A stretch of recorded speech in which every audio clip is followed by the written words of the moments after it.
Welcome to the webinar today. The webinar is presented by High Performing Systems, and our topic is what makes the Pearman Personality Integrator special. Before we begin, I would like to cover a couple administrative announcements. Your computer systems are muted, but we do want to be able to address your questions today about the Pearman. If you have questions as you view the webinar, please use your control panel to submit your questions. We'll collect them during the presentation, and we have time allocated at the end of the presentation to answer your questions. Our presenter today is Dr. Dick Thompson, the President and CEO of High Performing Systems. He is a senior executive and award-winning organizational psychologist with over 30 years' experience helping leaders, teams, and organizations maximize performance. Dr. Thompson is a leading professional in the field of Jungian psychological type. In 1996, he published Jung's Function Attitudes Explained, which was the first book devoted to an in-depth exploration of the function attitudes in Carl Jung's theory. Dr. Thompson is a recipient of the prestigious Mary McAuley Lifetime Achievement Award for work with the Myers-Briggs Type Indicator Assessment.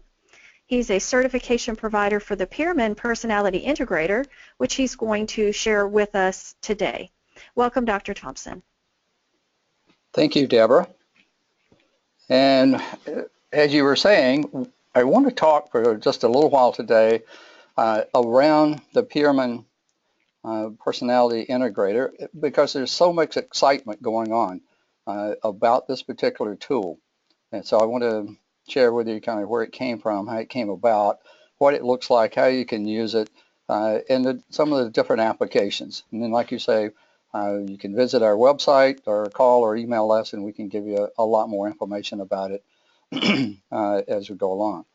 So to get started, the original personality psychological type material started with Carl Jung, with the publication of his book, Psychological Types.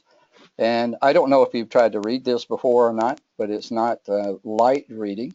Most people who start it don't get through it because Jung was a very complex person and had a fairly complex writing style. But this book is loaded with information about how he came up with his type theory.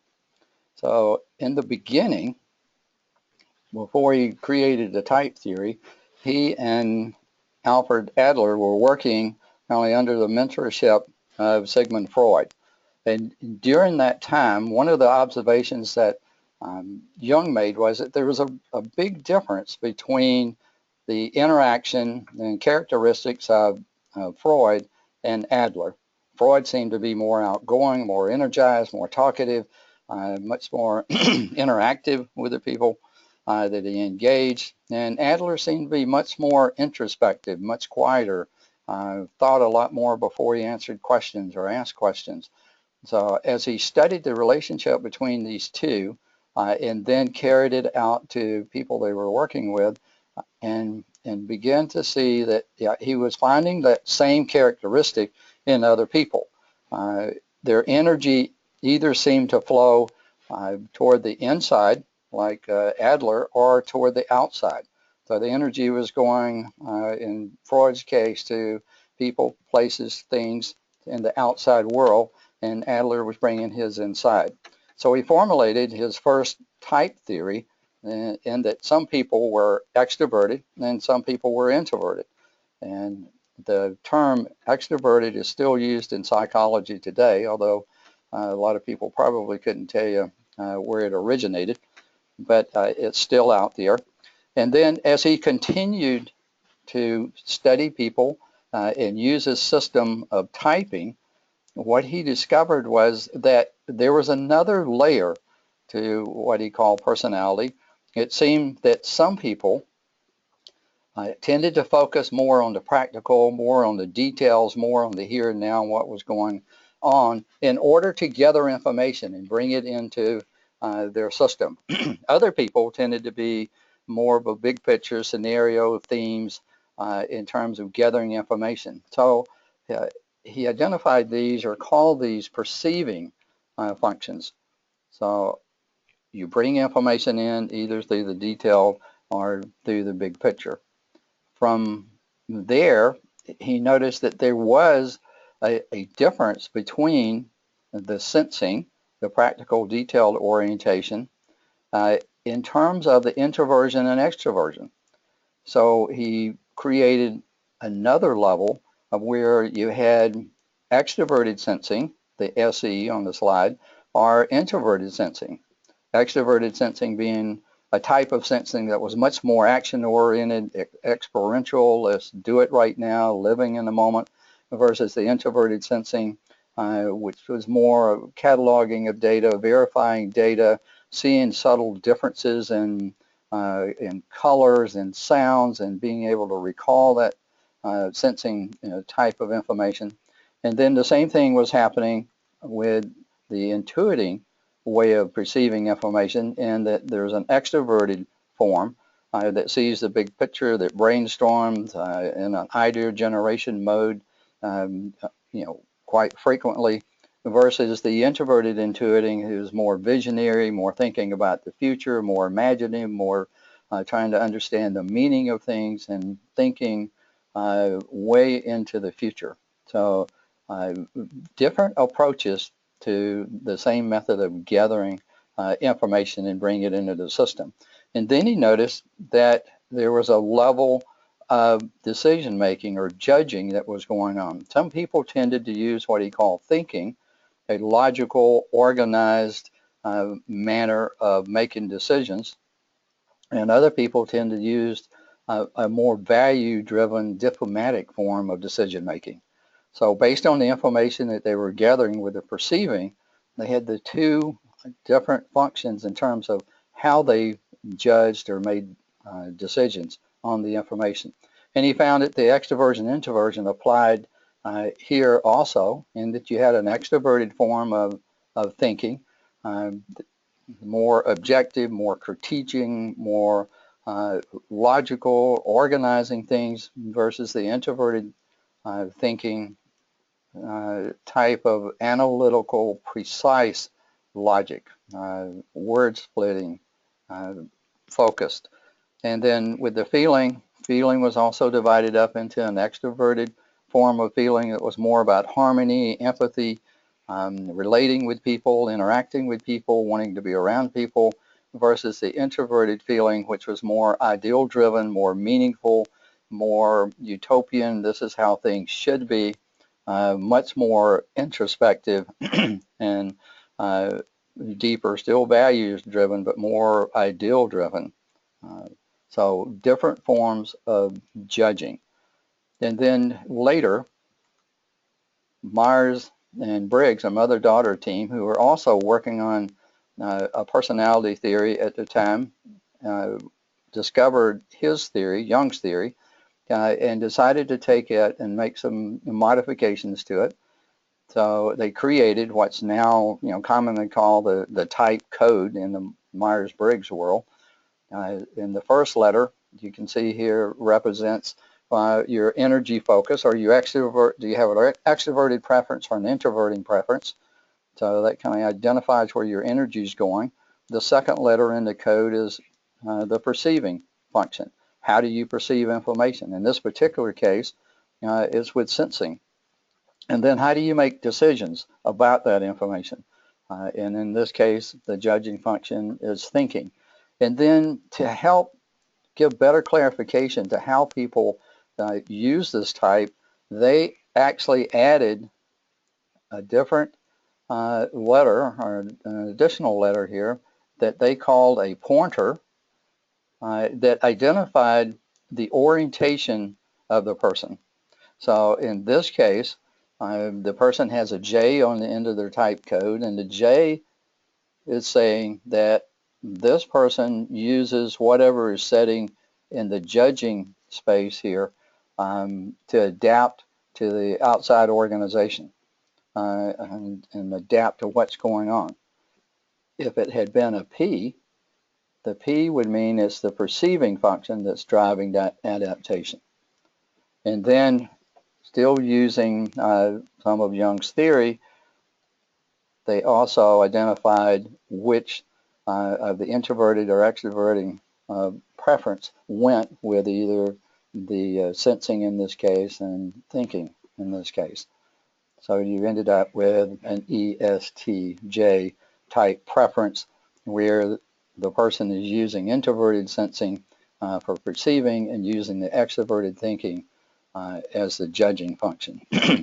And what happened by having a system like this, it sometimes causes people to think you've created a very rigid system, because in the Myers-Briggs system, you're either or. You're extroverted or you're introverted. You're sensing or you're intuiting.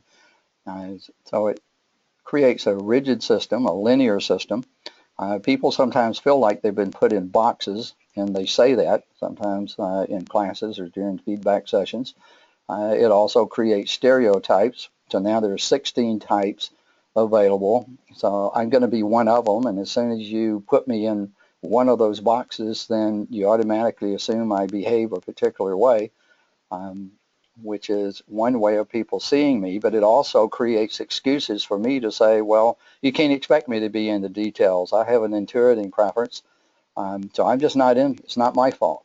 Or I'm into sensing. I can't think big picture. I can't think strategically. So it provides a range of excuses that some people use. And we've all experienced that if we've dealt with the Myers-Briggs type indicator, either from personal experience getting feedback. Now, other people have kind of built systems very similar to the MBTI that gives type preferences based on psychological type, but pretty much following the rules that Myers and Briggs had set down. So these are three are the ones that you commonly find out there that have research behind them and do a good job of identifying type preferences. Now, you can also go on the web and you can find hundreds of short surveys, short questionnaires out there that claim to give you your MBTI type. Most of these, don't have the scientific validity behind it, but it's out there and it's common. It's very common in corporate America now to find people who have been through some type of training or at least feedback around the MBTI system. Dr. Roger Pearman, who's been involved with type forever, I first met Dr. Pearman in the early 80s, and he had been into it for a long time at that point, and he and I have worked together over the years in this particular area. But Roger has always had a perspective of we should be focusing on whole type. That type is really a system. It's not a static system like the MBTI lays it out as, but it's more of a living, dynamic system.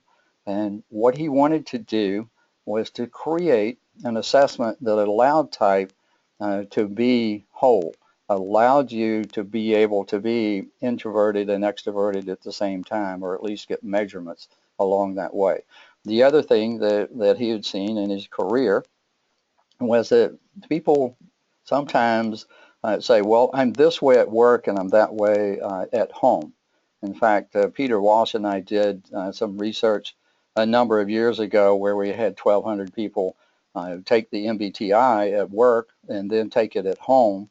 And we sure enough found, some significant differences between how people reported their type at work and at home. And Roger wanted a way to be able to give people the opportunity to say, this is how I am at work or in other places. So the natural and demonstrated part of the instrument came alive. And then the flexibility, how much can you flex? Because his research that he did for years with the Center for Creative Leadership indicated that flexibility was a key factor in success in leadership, success in your type development, success in your interaction with people. So these are some of the observations, some of the insights that he used to begin to create the instrument. So as he created it, what he did was ended up with an assessment that allowed more personality. You're no longer in 16 boxes. This assessment scores all 8 of Jung's original function attitudes and allows you to individually pick where you are in terms of what's natural for you and what you demonstrate on all 8. It also allows you to score yourself on 5 flexibility scales. How flexible are you? And these can be compared with high-performing leaders and other people around the globe.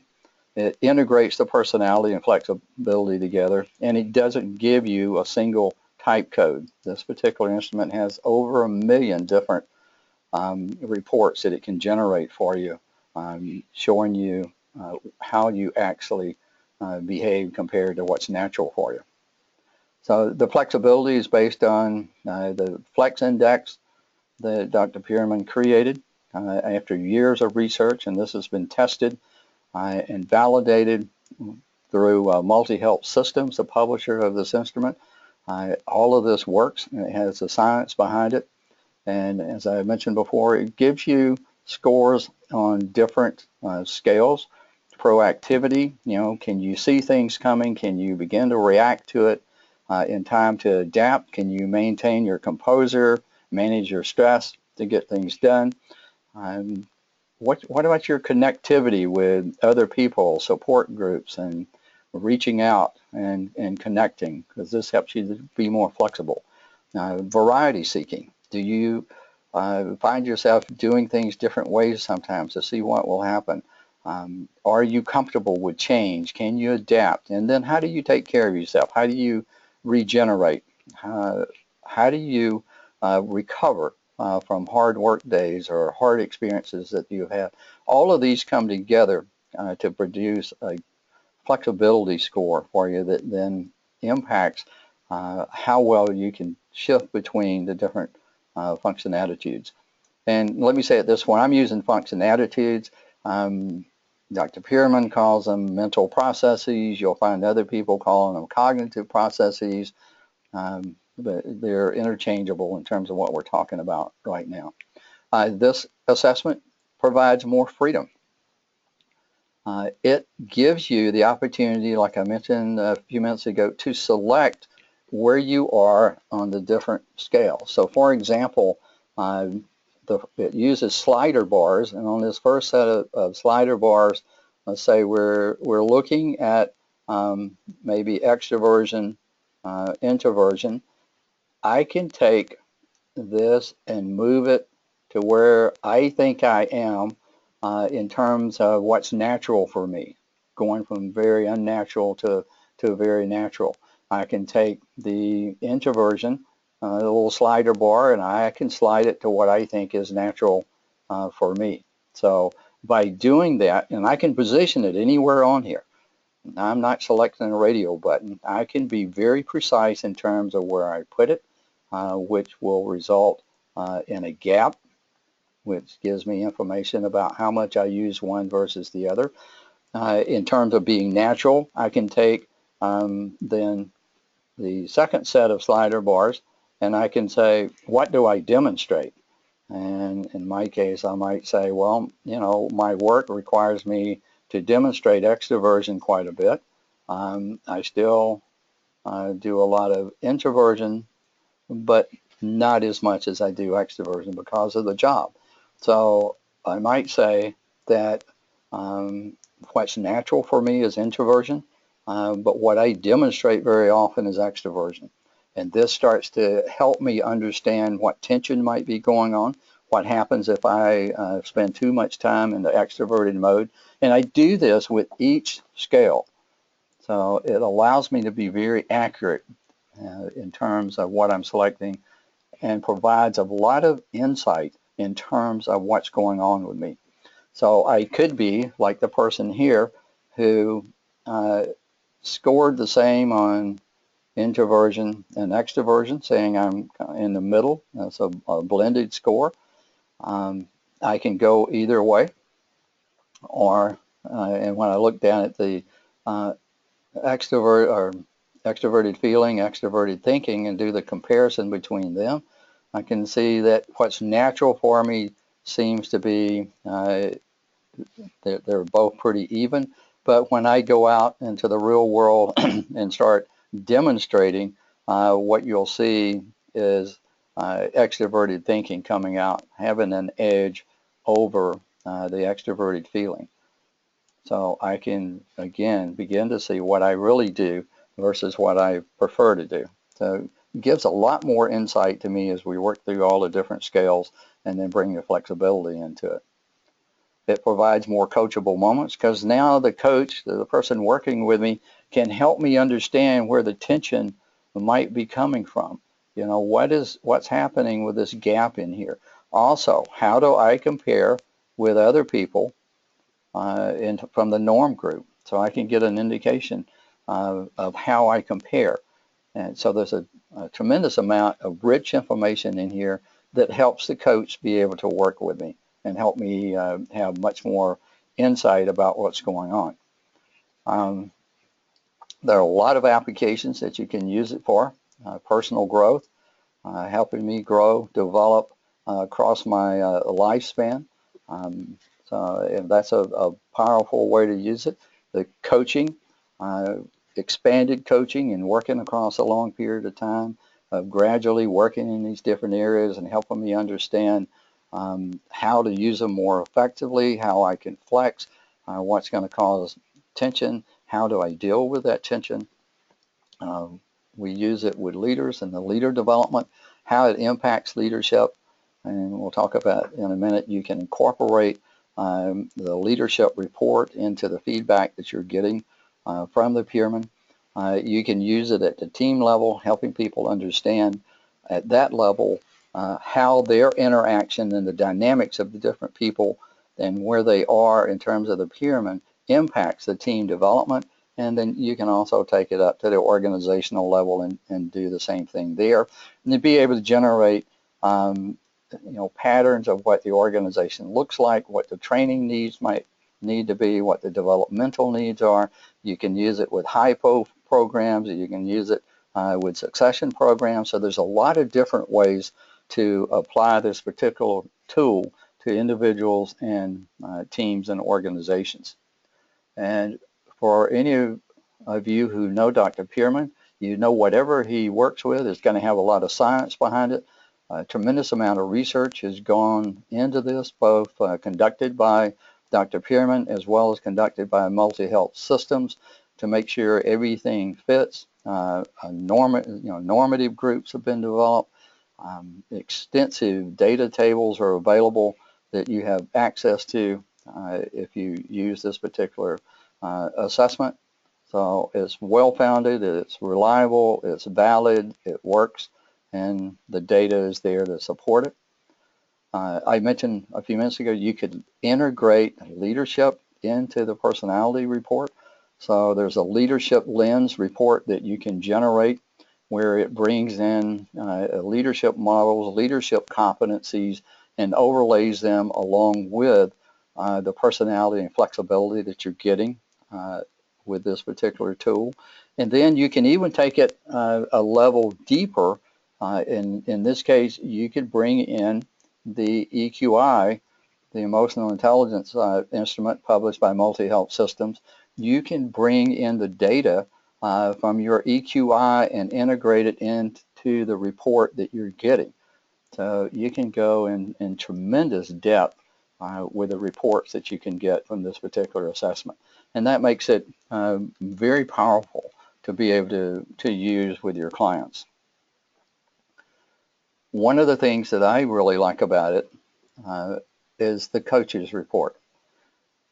It's somewhat unique in that not only does it provide you general information, the age, how long it took the person to complete the assessment, what norms were used with it.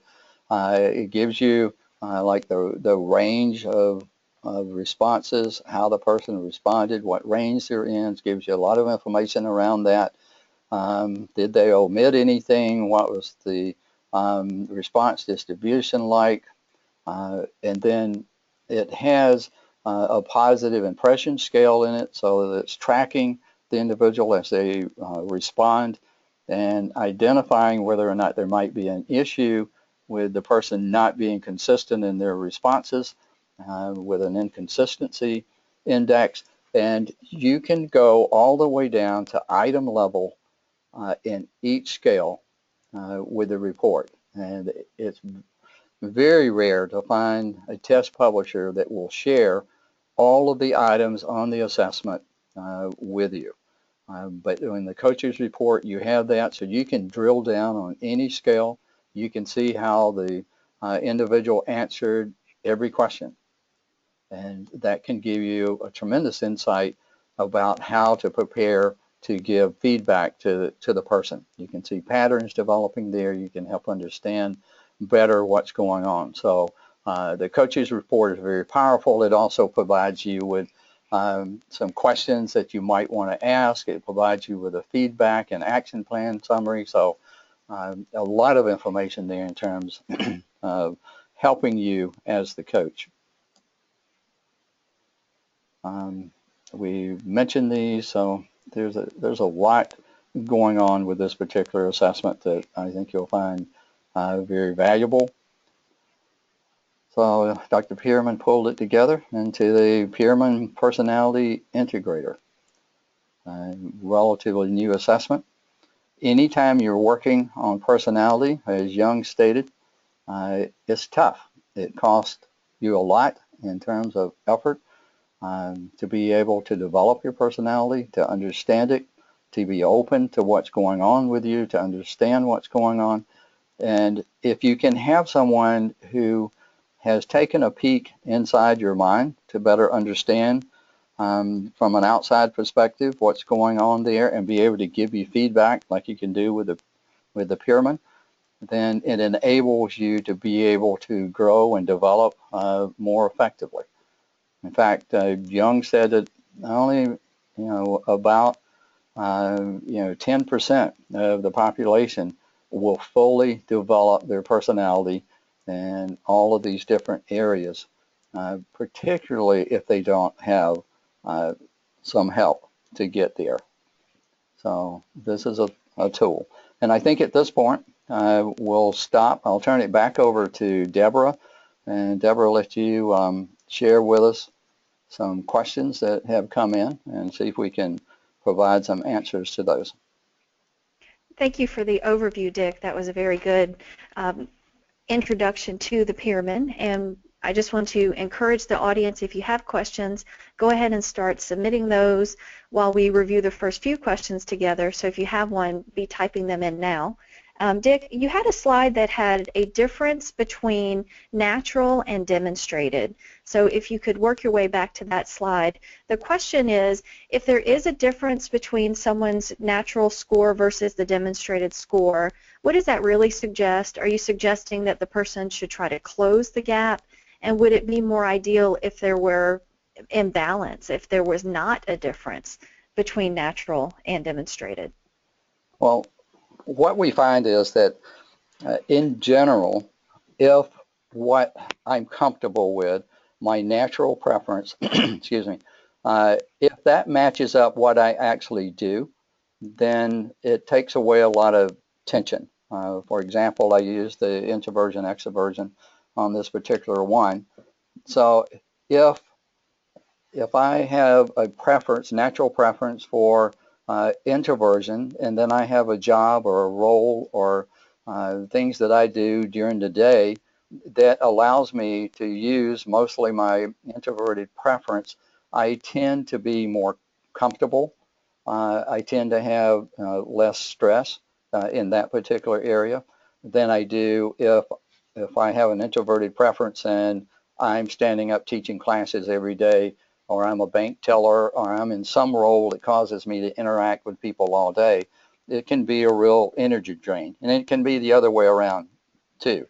If I have the extroverted natural preference and I have to demonstrate introversion most of the day, then I'm going to experience a lot of stress and tension. So if I can have them in balance, so that I'm doing, demonstrating what I find comfortable, then it tends to work better for me.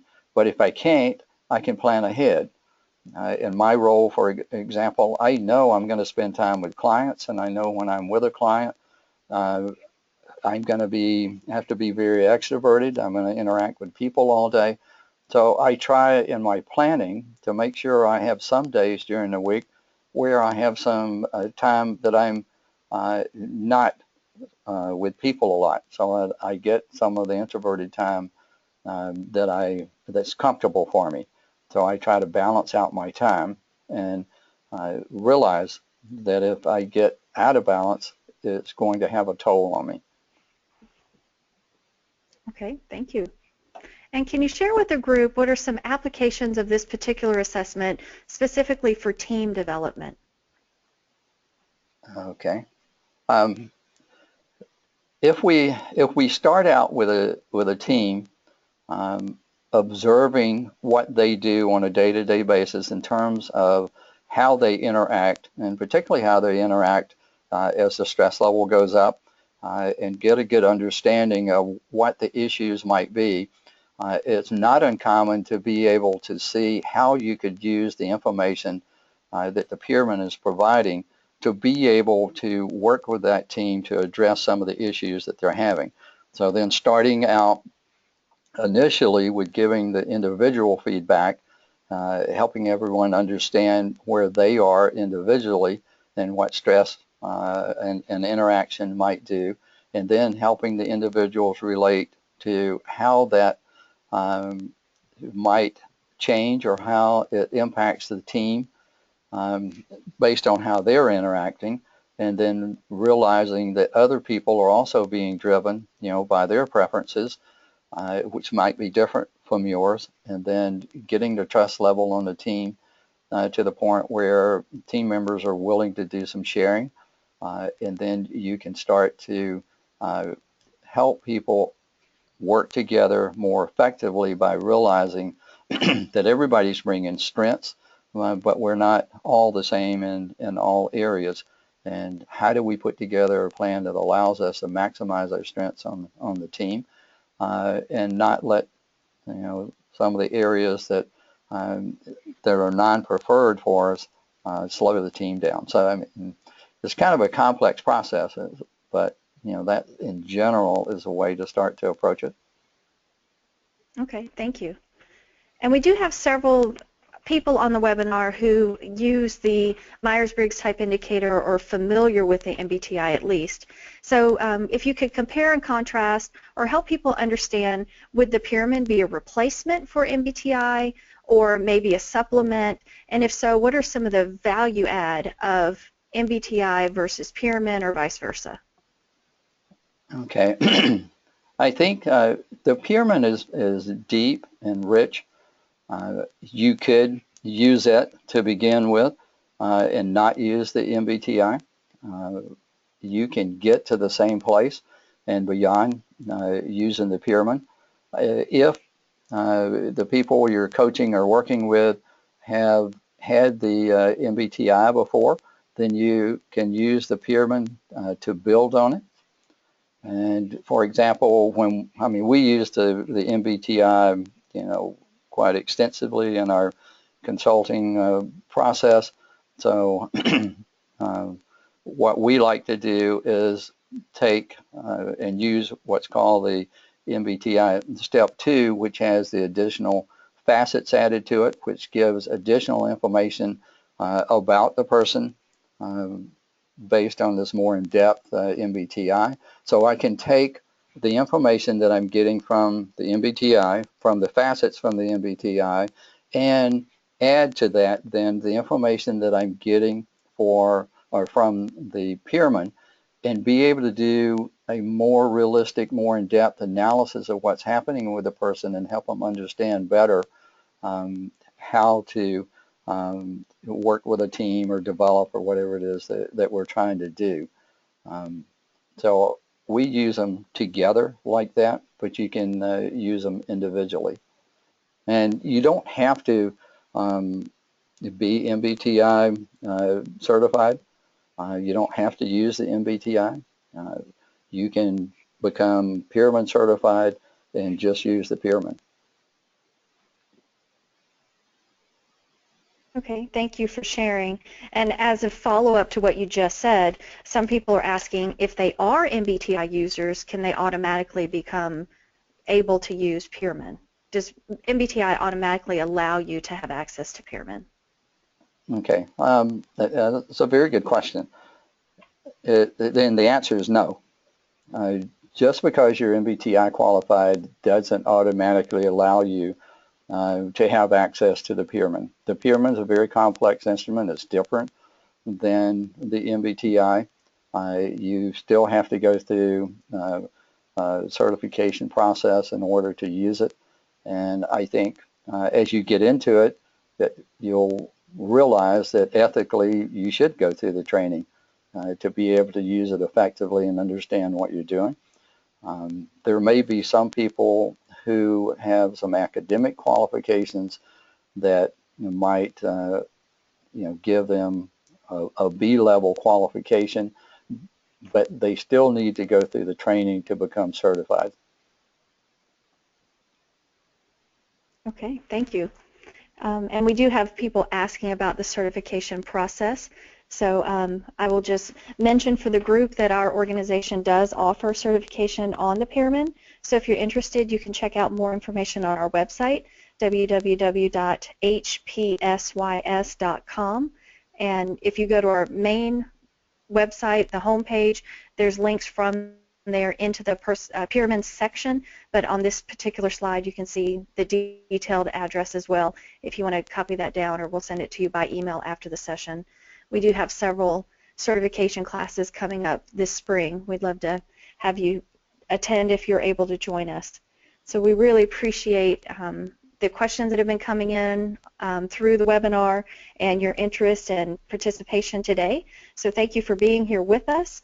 High Performing Systems is a recognized leader in using personality type to work with leaders and teams and organizations to improve performance. We also provide a number of consulting, assessment, and training solutions for organizations, and would love to hear from you after the webinar if you have questions or would like to learn more.